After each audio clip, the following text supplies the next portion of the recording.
And welcome to Long Live the Queen, where we talk about the women who made history. And by we, I mean the royal we, because it's just me.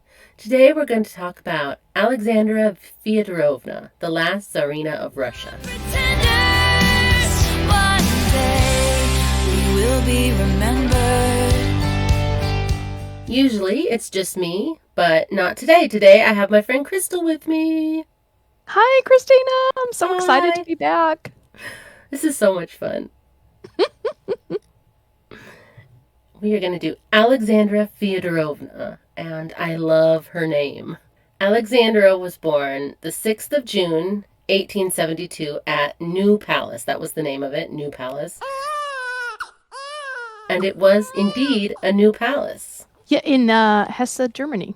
Yes, it was built for her mother when she married the Grand Duke, or the to-be Grand Duke. Yeah, he was a Grand Duke. Mm-hmm. Yeah, when she married him, that's when they built it for her. And her mother was a daughter of Queen Victoria. She was. She was the second daughter of Queen Victoria, Alice. The famous Queen Victoria, if anyone's confused. Not just like any old random Queen the Queen Victoria. You know, the whole Victorian era named after. Victorian. I was thinking about if I wish I had an era named after me, because I'm all about eras, right? Like, But the Christinian era does not sound good. It sounds a little crusty. But the Cristelian era, that sounds good. Classy.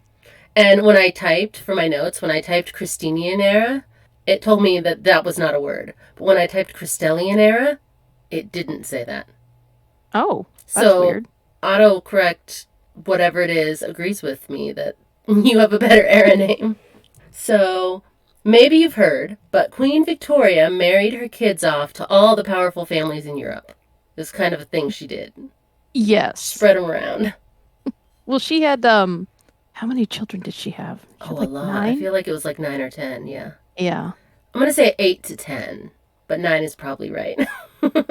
So, in my podcast, we haven't delved into grand duchies much, but the oversimplification is that grand duchies are post-Holy Roman Empire, and they were starting to unite into countries like Germany.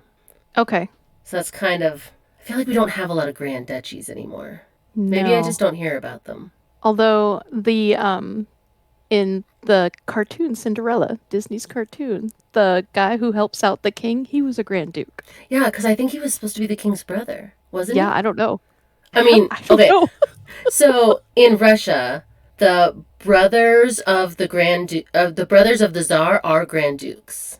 And I think that's kind of the vibe they were going for that. Their daughters were Grand Duchesses. Yes. Yeah. Because they could not be the next Tsarina, because no girls allowed since Catherine the Great. Right. Well, I just thought it was interesting that they weren't princesses. Yeah. Well, I mean, because it's not king and queen. Right. And they have the Tsarevich, so they just have a whole different vernacular for their whole same vibe, but different vernacular. Yeah. I see the Victorian era as more of like a transition era where like the old timey of like princesses and castles and knights meets like the more modern era. Like Victorian era is like right in between those two things. Right. That's when like the industrial like things changed started rapidly. Yeah. Well, she was queen for a super long time. Yeah. I mean, I think she was the longest lived queen until Queen Elizabeth II. Yeah, she was. And it was harder to live long back then. She died in 1901, so... Wow. That was a long time ago. So Alex, we're going to call her that right now, because she's Alex when she's still in Hesse. So Alex was her parents' 6th child and 4th daughter. And she was named after her English mother and all of her mother's sisters. So her name was Alex Victoria Helene Louise Beatrix. And that's a mouthful. Yeah. She's royal. She doesn't have a last name, so she gets like 47 middle names. Alex was baptized on her parents' 10th wedding anniversary, which I think is kind of sweet. Oh. She was named Alex after her mother Alice because her German in-laws had trouble with the pronunciation of Alex. But as far as I can tell, they pronounced Alice Alice, and she didn't appreciate that. She said they butchered her name, so she named her daughter Alex because that was something that they could verbally get a handle on. Right. And that's a real struggle for some of us guys. My mouth just doesn't make some sounds. Like, I try. Right. Right. According to Rob, I pronounced bagel wrong. Did I say that wrong? I I call you don't. Britta. That's what he says. He says you pronounce it like Britta. I don't hear the difference.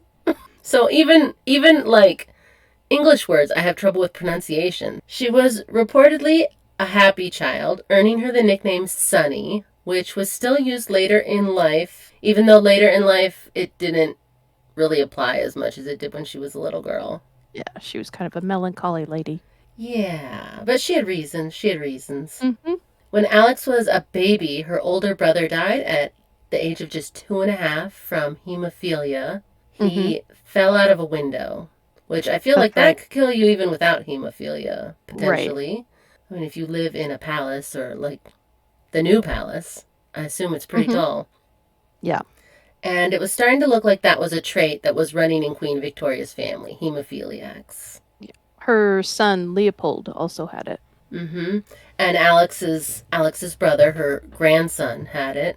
And spoiler alert, it's gonna come in the next generation too. She had a younger sister named Marie, just 2 years her junior, who she was the closest to, and the two were called inseparable when they were little, like preschool age. They were Mm-hmm. inseparable. In November of 1878, diphtheria swept through the House of Hesse, and everyone caught it, excluding her older sister Elizabeth, who was away visiting her paternal grandmother, Princess Elizabeth of Prussia, likely because their grandfather had just died. Okay. So they sent one of their daughters to visit, and so she escaped the diphtheria. The children's mother, Alice, nursed her children back to health herself. Her own mother was Queen Victoria, and she wasn't super hands-on. Mm-hmm. But Alice went the total opposite direction. She was like, I don't even care. Like, I'm going to take care of my kids. They're my kids. That's what I want to do. Right. But by December, she also got sick. There are reports that she would kiss her children goodnight every night, even when they were sick, and that's how she got it. Yeah. And she's probably worn down by all the stress. I mean, you've been there, right? Your whole family gets sick, and you're like, I'm not going to get sick, and then you're the last one to get sick because eventually you just get there. Yep.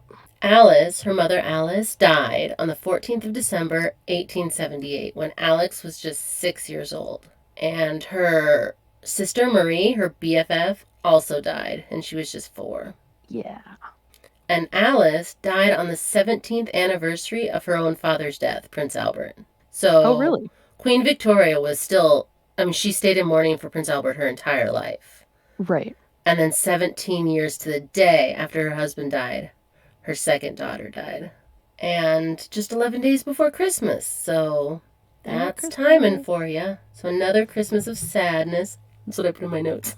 Oh. Another Christmas of sadness. Princess Alex tried to comfort herself with all brand new toys because all her old toys had to be burned because of the diphtheria. Yeah. So she had all new toys, but none of the toys that she was used to. Well, and she got pretty close to her older brother Ernie. Yeah. They spent a lot of time together. Yeah. Her father dealt with his grief by spoiling his surviving children, which, I mean, there are definitely worse ways to deal with it. Mm-hmm. Therapy wasn't really a thing that people could just grab a hold of so easily back then, so Right. he just basically gave them everything they wanted and spoiled them completely rotten because he didn't want them to have any more sadness, and I kind of get it. Like, I don't know that I wouldn't do that if I had the means to do that and a bunch of bad stuff happened. My daughter's cat died, and I went overboard with everything for her. Yeah, well, I when kind of my get it. son was little, his pet mouse died, and I went to the pet store and bought a new mouse and put it in the cage and just pretended like it didn't die. And the one I bought to replace it was not full grown. So for years, he would talk about that time his mouse had a growth spurt because it just started growing again because it was the second mouse. No, I felt so bad I had to put her cat to sleep. And I was like, well, do you want him cremated? Do you want to urn? Do you want all these? Do you want a fur capture? Do you want his paw print? And I like spent so much money in the crematorium for this cat because I felt so bad. Oh, that is sad. Yeah, so see, we would totally be just like Alex's dad. That's us. Yes. She described And his name was Louis. Yes. Yes. She described the time before this as unclouded and happy, but afterward as a great cloud. It's very sad. And she's only 6 years old. Right? Alex then had her own accident. There were glass panes laid out over gardens. Right. I'm assuming like a greenhouse. They cover seedlings. Yeah, so they don't eat them. Well, and so they're protected from the weather. Like a greenhouse situation. Yeah, but it like on the ground. Yeah, and she fell into one. And her legs were all cut up. Mm-hmm. She spent months in bed, calling for her mother, but her mother was dead. Oh. But her mother was also the only one who had taken care of her every time she'd been sick or injured her entire life. Yeah. Mm-hmm. And she's just a little girl, so she probably doesn't remember in all that pain that her mother isn't there. But her mother couldn't come because she wasn't there anymore. Mm-hmm. After her mother's death, Queen Victoria doted on the motherless Alex and became a surrogate mother to her and said, "While I live, a Licky, till she is married, will be more than ever my own child." And she wanted to make an advantageous match for her. Oh, for sure. For sure. A specific advantageous match. Yes. Not just any old king. She handpicked Alex's tutors and instructed them to send detailed reports back to Windsor every month. There was also daily notes. It would be sent every month, but they would write daily notes. And then once a month they would send it to Windsor so she could know all about the school. And she invited Alex and her surviving siblings to England for the holidays, and they grew up very close to their British cousins, which will become relevant. In 1883, when Alex was about 11 years old, her grandmother died, her father's mother, not Queen Victoria. Right. This would have been sad. She loved her grandmother, but she was far closer to her maternal grandmother, Queen Victoria, after the death of her mother. So it wasn't quite on that level, I don't think, but it would have been sad. Yeah. Queen Victoria, in an effort to keep an eye on the children, wanted her daughter Beatrice to marry Louis after Alice died. But that was against British law because they were sisters. Yes. You can't, which is ironic because England is at this time Anglican, which was instituted by King Henry VIII, who married women who were related to each other and slept with women and then married their sisters. But he didn't marry sisters though, did he? He married cousins. Okay, but they're a little bit further apart. But he slept with Mary Boleyn, and then he married Anne Boleyn. That's true. Yeah, but and he also divorced his wife up his own religion, so he didn't care. He divorced his first wife for being married previously to his brother who died. And he was like, "No, that's not legit." But all his stuff was totally legit. And Anne Boleyn and Catherine Howard were cousins. Okay, but I thought that was interesting because they describe Beatrice in the book that I read as homely. Oh, poor girl. That's sad. Like, this is the only marriage she's going to get. That's really sad. And I feel like it matters more when you're royalty, because like I told Steven, like, people get bonus points for that. Like if you're Prince something or other, maybe you're a 5, but if you're Prince something or other, maybe you're a 7, because people give you a little more leeway than if we're talking about like models or movie stars or something, you know? Yeah. So to be a princess and be called homely, I feel like that might be a next level. Poor girl. When Alex was 12, she attended the wedding of her sister to a Grand Duke of Russia in St. Petersburg. And I believe that was Ella? Yes. And Sergei, yes? Yes. Yes, okay. Well, at this wedding, she met the nephew of the groom, 16-year-old Tsarevich Nikolai Alexandrovich Romanov. That is a fancy name. Yes, it is. They got along well, probably given their similar personalities. They were both quiet and thoughtful. They liked reading and writing long, sappy Victorian-style letters. So poetic that you might have to throw up a little bit. In his diary, Nicky called Alex "sweet little Alex" and declared, "We love each other." And they were second cousins. They were second cousins times 2. They were twice Oh. over second cousins, which I feel Because like they might push you up to a first cousin. I don't know. I don't know how the maths, but second cousin times two, is that because they have they two shared ancestors. right? Okay. So Well, they should have looked up. I don't love that he is 16 and she is 12. I don't love that age difference, but it all did seem like innocent puppy love on both of their parts. Mm-hmm. He gave her a brooch that she accepted and then returned because she was too shy. Like, she couldn't Aw. keep it. It was embarrassing. And they etched their names into a window pane with a diamond, which is Yes. a fun experience that I've never. No one's ever etched my name in a window pane with a diamond. Well, you don't have a diamond pen lying around handy? I don't. I have my engagement ring. It's like, tell Steven to start etching. I feel like I will be remembered. that's the royal version of like carving your initials into a tree. Mm-hmm. Carving your names into a window pane with a diamond. She left a very good impression on Nicholas, but there was one glaring problem. Despite their love, they were different religions. Dun dun dun. She was Lutheran. She was. He was Russian a Orthodox. German Lutheran Protestant, Mm-hmm. and he was Russian Orthodox, which is closer to Catholicism. They're not the same. Yep. I'm not saying Yeah. that, so don't come for me, people. Right. They're different religions, but they have saints. They do have saints. Yeah, there's similarities, and she would have been raised that Catholicism was wrong. They weren't necessarily killing each other anymore, the Lutherans and the Catholics, or the Protestants and the Catholics, but they also definitely still There was a didn't definite agree. rift. Yeah. So that was a pretty major problem.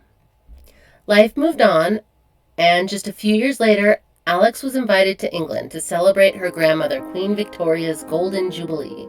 Alex was 15. Can I say I'm a little jealous? I wish when I was 15, I got invited to Queen Victoria's Golden Jubilee. That sounds super fun. Right? I'm a little jealous of Alex. I mean, I shouldn't say that. Like everybody's dying and, you know. I'm No, just she did this not one have an easy aspect. No. She didn't have an easy start either. But the one shining star in her life was Queen Victoria's Golden Jubilee when she was 15.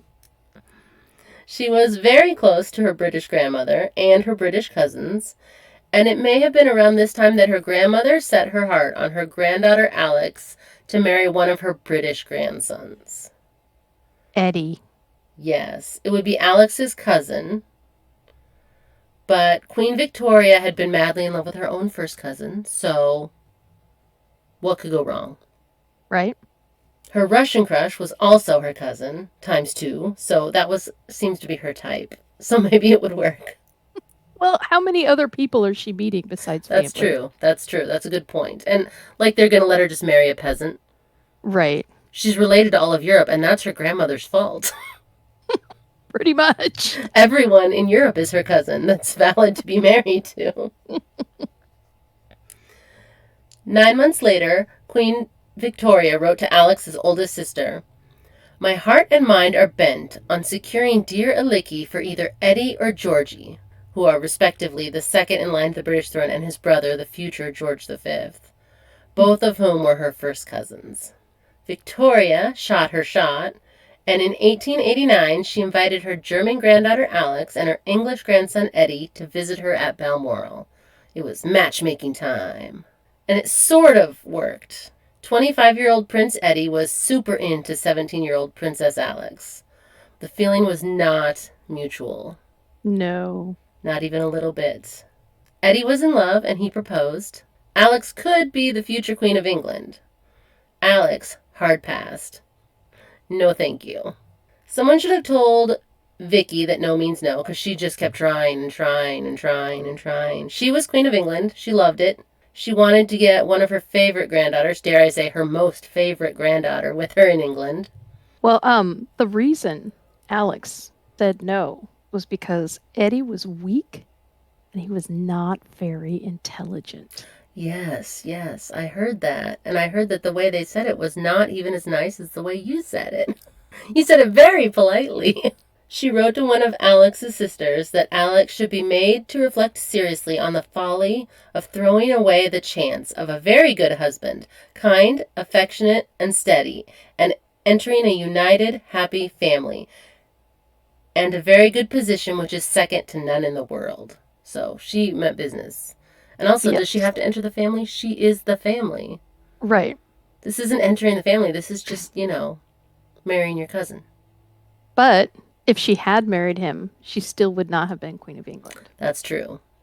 because he died. She likely would have lived longer, though. Alex's older sister, Ella, opposed the match because, in her words, he, Eddie, does not look overstrong and is too stupid.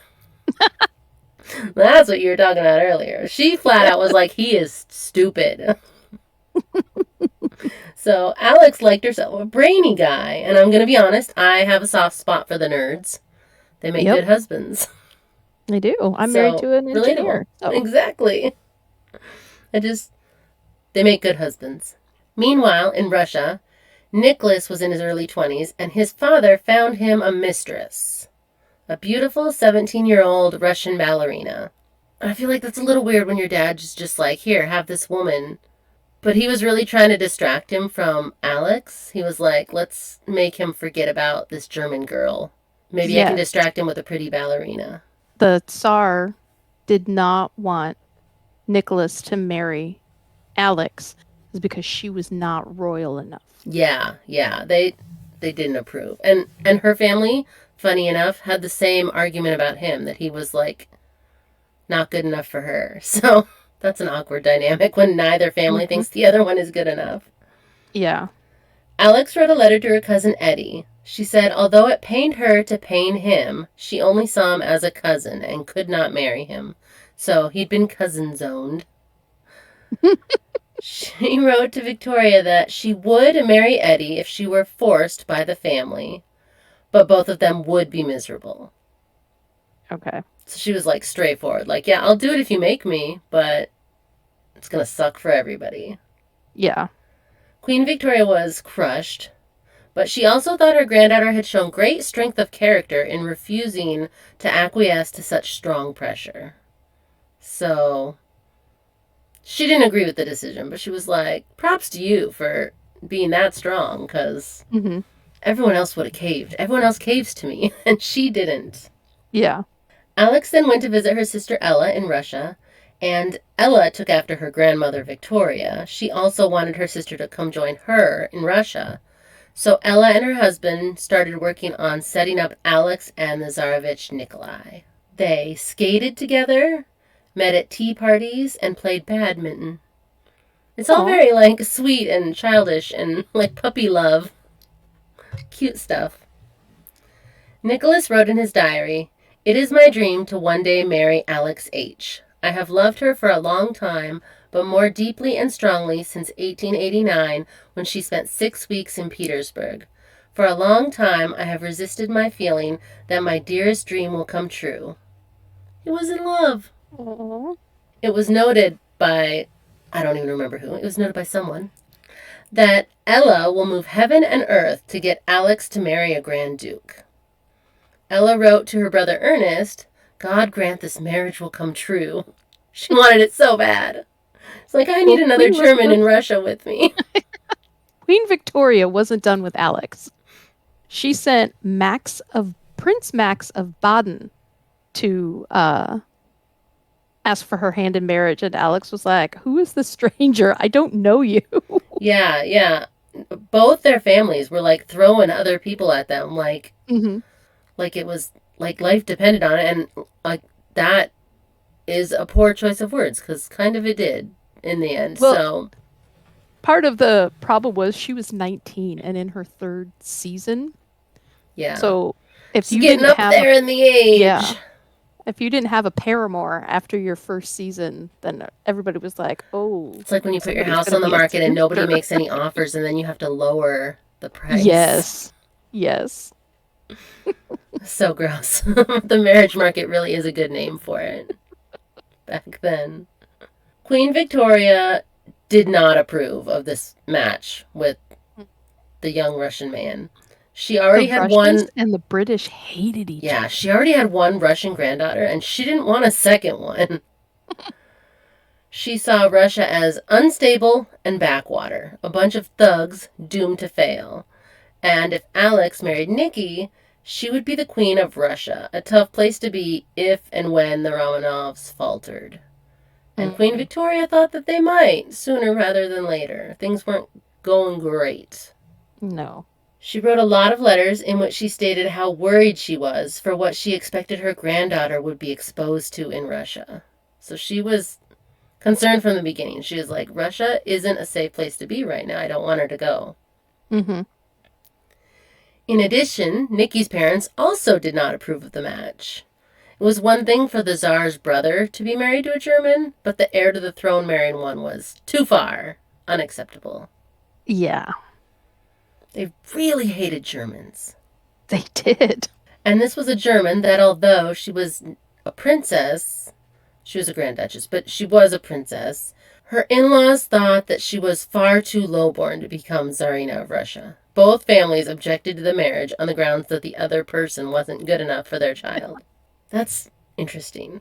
You hear about that sometimes, like, halfway. Like, one set of parents is like, oh, that person's not good enough. But to have both families be like, oh, we're too good for this, that's another level. Nikki's parents continued to make suggestions to their son for alternate brides. Neither Nikki or the alternate brides were very interested. They were like, Nikki was in love with Alex, and the other brides thought that converting to Russian Orthodoxy was a bridge too far. That was a big step. Yeah. Because if you weren't Russian, you probably weren't Russian Orthodox. So anyone from outside of Russia that he married would have to change religions. In 1894, Tsar Alexandra III became ill. His health was failing, and he needed to get his son, the soon-to-be Tsar, married. Like, let's get moving, let's get moving. So he reluctantly agreed to Alex because he needed to secure the succession in case he didn't make it through this illness. Right. It was like a shock. Mm-hmm. Because he was like a very, I think he was like kind of like a burly dude. Yeah. He was what you think of when you think of like old hardcore Russian king. He was exactly that guy. Nikki was super pumped that he got permission and inquired about Alex immediately. She did want to say yes, but she didn't want to convert from Lutheranism to Russian Orthodoxy. Nikki was miserable and straight up begged, like, please, please marry me. Hi guys, you reached the end of part 1, and this ended up being about an hour and a half, so all the rest of the episodes are on Patreon at patreon.com/longlivethequeen. Will be remembered.